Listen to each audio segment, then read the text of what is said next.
దీన్ని ఆపాలి అని అంటే ఫస్ట్ ఆఫ్ ఆల్ ప్రభుత్వం ఎంకరేజ్ చేసింది కదా, ప్రభుత్వం కూడా ఒక స్టాండ్ తీసుకోవాలి, దీనికంటే ఒక ప్రొసీజర్ రిలీజ్ చేయాలి. బెట్టింగ్ యాప్స్ ప్రమోషన్ చేయొద్దు అని సెంట్రల్ గవర్నమెంట్ 2023లో ఒక జారీ రిలీజ్ చేసింది.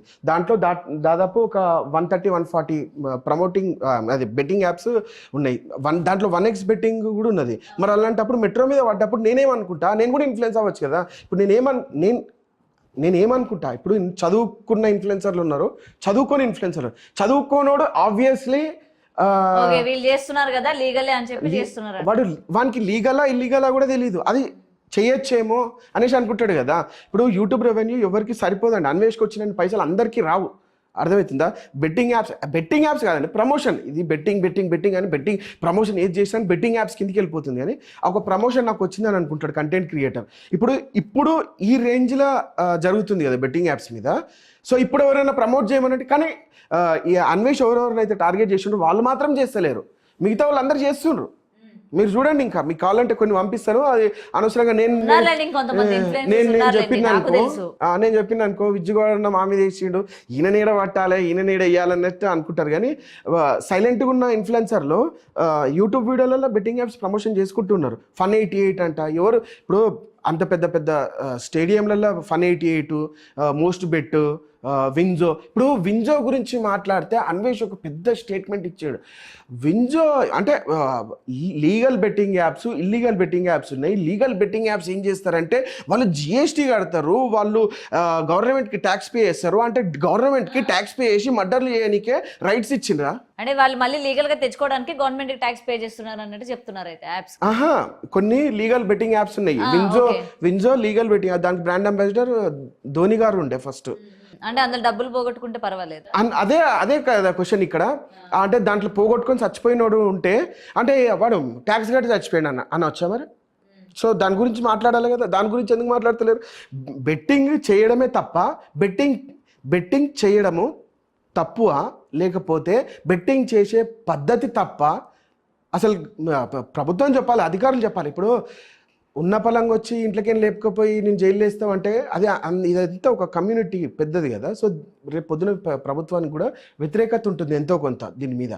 సో వీళ్ళందరినీ కూర్చోబెట్టి సింపుల్గా ఒక నోట్ రిలీజ్ చేసేసి అందరికీ నోటీసులు ఇచ్చేసి పైసలు డిపాజిట్ చేసే యాప్స్ ఏదన్నా ఉంటే అది కనుక మీరు ప్రమోట్ చేస్తే డెఫినెట్గా ఈ యాక్ట్ కింద మిమ్మల్ని అరెస్ట్ చేస్తాము, ఐదర్ ఫైన్ లేదా జైలు, రెండిట్లో ఏదో ఒకటి జరుగుతుంది అని చెప్తే అయిపోతుంది కదా. దానికి ఇంత సాగదీయడం ఎందుకు? బెట్టింగ్ ఇప్పుడు యూట్యూబర్లు ప్రమోట్ చేయడం వల్ల పుట్టిందేం కాదు, పూర్వకాలం నుంచే ఉన్నది. ఇప్పుడు చచ్చిపోతుండ్రు చూసినారా, వాళ్ళు కరెక్ట్గానే ఈ యూట్యూబర్లు చేసే బెట్టింగ్ యాప్లల్లో 100% వాళ్ళ దగ్గర నుంచే లాస్ అవ్వట్లేదు. ఆఫ్లైన్ బెట్టింగ్ చేసేటోళ్ళు చాలామంది ఉన్నారు. ఆఫ్లైన్ చూద్దాం సరే అండి, ఇప్పుడు క్రికెట్ బెట్టింగ్ చేసి చచ్చిపోయింది అండి ఆయన. క్రికెట్ బెట్ ఆయన ఆడియో విన్నారు కదా, క్రికెట్ బెట్టింగ్ మీద లాస్ అయ్యి 1-2 లక్షల రూపాయలు లాస్ అయ్యి తీవ్ర మనోభావాల ఒత్తిడికి గురి అయ్యి పోయి రైలు పట్టాల మీద తను పెట్టేసి చచ్చిపోయాడు. నేను అంటాను, ఎలా చచ్చిపోయాడు? పైసలు లాస్ అయ్యి చచ్చిపోయాడు. దేంట్లో వేసిండు? ఆఫ్లైన్ బెట్టింగ్ యాప్లో. ఆఫ్లైన్ బెట్టింగ్ అంటే దోస్తుల దగ్గర అండి, దోస్తులు అక్కడ వేసిండు. దేని మీద వేసిండు? క్రికెట్కి సంబంధించిన. క్రికెట్ బ్యాన్ చేస్తే సరిపోతుందిగా, క్రికెట్ బ్యాన్ చేస్తే సరిపోతుందుకు ఇక వాడు అయ్యాడు కదా. అలాంటివి ఎన్నో ఉన్నాయి, కానీ అది బ్యాన్ అవ్వదు కదా. మరి ఇప్పుడు పెద్ద ఇక అందరికీ అన్నీ తెలుసు, అన్ని పెద్దవి టచ్ కావు, చిన్న చిన్నవి వస్తారు. మీ అందరినీ సమర్థించుకుంటున్నారు అయితే. మీరు ఎందుకు మీ దండయాత్రలో పెద్ద వాళ్ళని తీసుకురండి అని అంటారా? అసలు నీకు స్టోరీయే తెలియదు, దాంట్లో ఏళ్ళు పెడితే కరెంట్ ఉందని నీకు తెలియనే తెలియదు. ఒకసారి షాక్ తగిలింది, ఇంకెందుకు పెడతావు? సో తెలియకుండా చేసిన వాళ్ళే తప్పించి ఖచ్చితంగా చచ్చిపోతుండ్రు. ఏం పెద్ద స్టేట్మెంట్లు. బెట్టింగ్ యాప్స్ ప్రమోషన్ వల్ల జనాలు చచ్చిపోతున్నారు, అసలు ఏం అర్థం అవుతలేదు. అసలు బాధితులు పిలిస్తే కూడా ఎవరు వస్తలేరు. అంటే వాళ్ళు ఎట్లా చచ్చిపోతున్నారో అర్థమవుతుంది. అంటే చూడండి, చచ్చిపోతున్న ఆ మాట వాస్తవే. సంవత్సరానికి 1200 మంది చచ్చిపోతున్నారు ఇండియాలో. మన ఒక్క స్టేట్లో కాదు, ఇండియా మొత్తంలో 1200 మంది చచ్చిపోతున్నారు. అదేదో క్రికెట్ కూడా బ్యాన్ చేస్తే కొంచెం బాగుంటుంది కదా. మీరు క్రికెట్ బ్యాన్ చేసిండ్రు అనుకోండి, హాకీ మీద వేస్తారు. హాకీ బ్యాన్ చేసిండ్రు అనుకోండి, ఇండియాలో ఎటువంటి స్పోర్ట్స్ లేవనుకోండి, ఇంటర్నేషనల్ స్పోర్ట్స్లలో ఫుట్బాల్, వాలీబాల్ వీటి మీద వేస్తారు. ఏ స్టోర్లు వేస్తూనే ఉన్నారు మేడం. ఎందుకు ఆగుతాయి? ఇక్కడ ఇక్కడ బెట్టింగ్ ఆడనిస్తలేరు అని చెప్పి నేపాల్, శ్రీలంక, గోవా, అదే గోవా సముద్రంలో బోట్లు ఉంటాయి పెద్ద, తెలుసా మీరు పోయినరా? నేను గోవా పోలేదు. అందులో వెళ్ళి వేస్తారు. మీరు ఒక్కసారి గోవాకి రండి మేడం, ఒకసారి తెలుస్తుంది బెట్టింగ్ చేసే వాళ్ళ మైండ్ సెట్ ఎట్లుంటుందో ఈజీగా అర్థమవుతుంది. ఎన్ని తెస్తాడు ఆడు? 5 నుంచి 10 లక్షలు ఒకటేసారి తెస్తాడు ఆడు. తెచ్చి అట్లా బెట్టింగ్ చేస్తాడు. ఎన్ని నీతులు చెప్పినా వాడు ఆగడు. ఇక్కడ నిజానికి చెప్పాలంటే తగ్గించింది మంచిదైంది, ఎందుకంటే చెప్పింది మంచిదైంది. ఇంకా కొందరు చచ్చిపోకుండా, అంటే వీళ్ళ వల్ల చచ్చిపోకుండా నిలబడి ఉంటారు. ఓకే, అంతవరకు ఓకే. కానీ ఇది ఆగదు. ఇది నేను ఎప్పుడు చేసిన మేడం, నన్ను ఎందుకు అట్లా ఇన్వాల్వ్ చేస్తున్నాను? నేను బెట్టింగ్ వేయలే మేడం, ఎప్పుడు నేను బెట్టింగ్ వేయలే. నేను 15 లక్షల, నేను 15 lakhs రూపీస్, నాకు బెట్టింగ్ కి సంబంధం లేదు. 2013 నుంచి 19 దాకా నాకు మొబైల్ షాపులు ఉండే. ఆన్లైన్ అమెజాన్, ఫ్లిప్కార్ట్ ఇలాంటి వాటి వల్ల మాకు మొబైల్ షాప్ అనేది చాలా డల్ అయింది.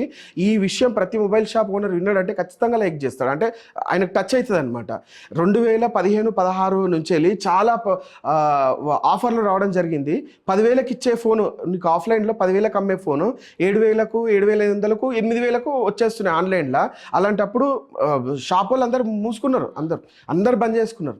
సో దాని మీద నాకు స్టాక్ లాస్ మీద దాదాపు 12 లక్షలు లాస్ అయింది. నాకు అప్పటికి ఇద్దరు పిల్లలు. చచ్చిపోదామని చెప్పి మంచిగా ఫుల్గా తాగి చచ్చిపోదాము అని చెప్పి నేను బయటికి చెప్పుకోలేక మంచిగా ఒక చీర తీసుకొని ఫుల్ తాగి చచ్చిపోదాం అనుకుంటే ఆలోచించి మా అయ్యని అడుగుదాం ఒకసారి. మా అయ్య దగ్గరికి పోయి ఇంటి మీద లోన్ తీసి ఇప్పుడు నాకు ఒకటేసారి ప్రతి నెల 1-2 లక్షలు కట్టాలి. నాకు ఫుల్ ప్రెజర్ అవుతుంది. వచ్చేదేమో 20-30 వేలు, పోయేదేమో 1-2 లక్షలు అని మా డాడీకి చెప్తే మా డాడీ సరేరా నీకు లోన్ ఇప్పించేస్తాను, అదేదో 15 lakhs లోన్ తీసుకుంటే 15,000 per month నాకు ఈజీ అయిపోయింది. ఇప్పుడు కూడా ఉన్నది, ఇప్పుడు కూడా లోన్ ఉన్నది, కట్టుకుంటూనే వస్తున్నా. బెట్టింగ్ ఎప్పుడు చేయలే. బెట్టింగ్ మీద లాస్ అయ్యేటోడు లాస్ అయిపోతుండు, చచ్చిపోతుండు. అది వానికి ఏ విధంగా లాస్ అయినా బెట్టింగే అంటారు లాస్ట్కి వస్తే.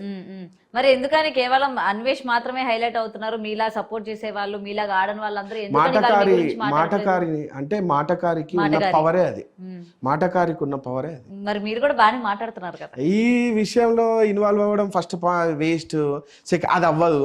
4 రోజుల తర్వాత అంతా సూమ్షామ్ ఉంటుంది. ఇప్పుడు మీరు అంటున్నారు అవ్వనివ్వం సార్, ఖచ్చితంగా పోరాడతా అన్నట్టు అంటారు. చూద్దాం. అవును, మరి డెఫినెట్ గా పోరాడతాం కదా. అదే చూద్దాం. 2 రోజులు ఇష్యూని హైలైట్ చేసి ఆపేసే అయితే కాదు కదండి, అంత చిన్న ఇష్యూ అయితే. అంటే 1-2 రోజులు కాదు, 1 నెల 2 నెలల దాకానైతే ఉంటుంది. దాని తర్వాత కొత్త టాపిక్స్ వస్తాయి.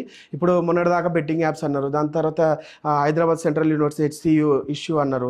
అది నడుస్తుండగా ఎవరో ఒక అమ్మాయి అలాగే చిట్టి పికిల్స్ అంటే ఆమె ఏదో నోటిదులతో ఒక మాట ఎవరినో తిడితే ఆమె ఎందుకు తిట్టిందో తెలియదు, నిజంగానే తిట్టిందో తెలియదు. సరే ఓకే, వీడియో రికార్డ్ అదే ఫైనల్ ప్రూఫా, ఇక ఆమెను వేసుకుంటున్నారు. అట్లా టాపిక్స్ అనేది డైవర్ట్ అవుతూ ఉంటాయి. ఎవరిని కూడా ఊరికే వేసుకోరు కదా ఎవరైనా సరే. అవునా, ఇప్పుడు మనం ఇన్ఫ్లుయెన్సర్స్ ఉన్నాము, మన సొసైటీలో ఉన్నాము, ఇన్ఫ్లుయెన్సర్ గా ఉన్నాము అని అంటే ఎంత జాగ్రత్తగా ఉన్నాం అన్నది మెయిన్ ఇంపార్టెంట్. ఎందుకంటే అన్ని కళ్ళు మీ సైడే ఉంటాయి. మీరు ఇప్పుడు ఒక పబ్లిక్ ఫిగర్, మిమ్మల్ని అంతమంది 1000 మంది ఫాలో అవుతున్నారంటే అప్పుడు మీరు నోటి మాట ఏది వదిలినా సరే ఇట్టే పట్టేస్తారు జనాలు. దాని పాయింట్ ఆఫ్ వ్యూ చేస్తారు. అవును, ఇవి ఎందుకంటే వీరిని తొక్కేస్తే తొక్కబడతాడు కాబట్టి తొక్కేసామని చూస్తారు. అదే మీరు నాగార్జున కొడుకు ఆయన ఏంది మౌంటైన్ డ్యూ ప్రమోట్ చేసిండు కదా, సో దాని గురించి మాట్లాడొచ్చు. దాని మీద చాలా టాపిక్ మౌంటైన్ డ్యూ చేసిన యాక్షన్ గురించి. నేను కూడా అదే అంటున్నాను మేడం. ఇప్పుడు అదే స్టేట్మెంట్ మీరు నాకు ఓకే అంటే దాన్ని సమర్థిస్తే కనుక ఇప్పుడు వీళ్ళు కూడా బెట్టింగ్ యాప్స్ ప్రమోషన్స్ అంటే ఫైనాన్షియల్ రిస్క్ ఉంది అని డిస్క్లైమర్ వేసిండ్రు అనుకోండి, ఓకే యాక్సెప్ట్ చేస్తారా? ఇప్పుడు మౌంటైన్ డ్యూ తాగితే ధైర్యం వస్తుంది, కొండ మీదకి ఎక్కి జనాలు అలా తెలియదుకోవాలంటారా? ఇప్పుడు మనం ఇది తాగగానే మనం కూడా అలా ఎగురుతాం, కొండలు ఎక్కగలుగుతాం అని అట్లేం ఉండదు కదా. 1000 రూపాయలు వేస్తే 1,00,000 రూపాయలు వస్తాయి అంటే నమ్ముతారు అనుకుంటున్నారు.